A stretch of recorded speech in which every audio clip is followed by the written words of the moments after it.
Magandang araw po sa ating lahat. Ako nga po pala ulit si John D. Bilardo. Now, ang topic po natin today is about po sa goodness. So, kabutihan ng Diyos. God's goodness means that He is the ultimate standard of what is right, beautiful, and worthy of praise. Everything He does is good, even when we don't fully understand it. His goodness is not just a part of who He is. It is His very nature. Because God is good, we can trust Him in every situation. Now, sabi po rito sa Psalm chapter 34 verse 8, basahin po natin, taste and see that the Lord is good. Blessed is the one who takes refuge in Him. Sa Tagalog po basahin po natin, tignan mo at lasapin ang kabutihan ni Yahweh. Mapalad ang mga taong nananalig sa Kanya.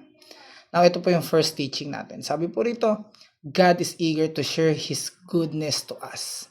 Ang Diyos natin, He is good and He wants to share His goodness to us. Gusto niyang maranasan ang kabutihan niya.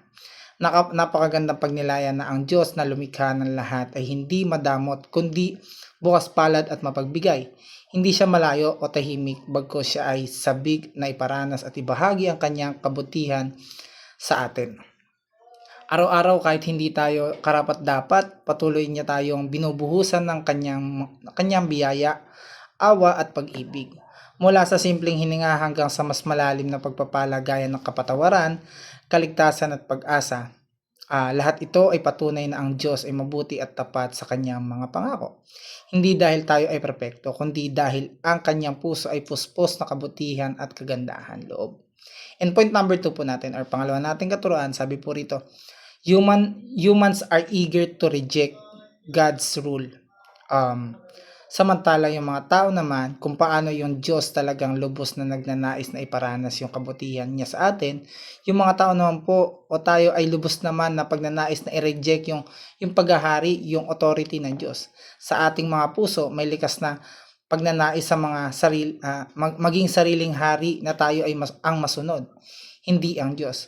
Mula po sa kasaysayan na Adan at Eva hanggang sa panahon natin ngayon, patuloy na pag-uulit ng pagsuway at pagtanggi sa pamumuno ng Diyos.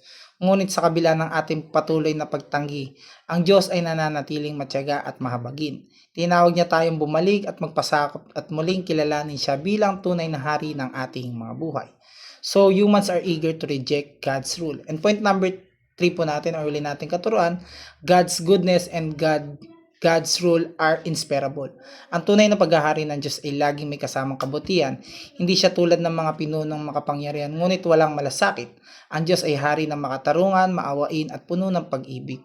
Kaya kapag siya ay namumuno sa ating mga buhay, makakaasa tayong ang kanyang pamumuno ay para sa ating ikabubuti, hindi ikapapahamak.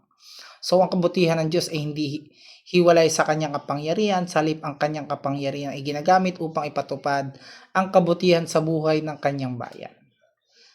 So, God's goodness and God's rule are inseparable. Now, hanggang dito na lamang po at maraming salamat po.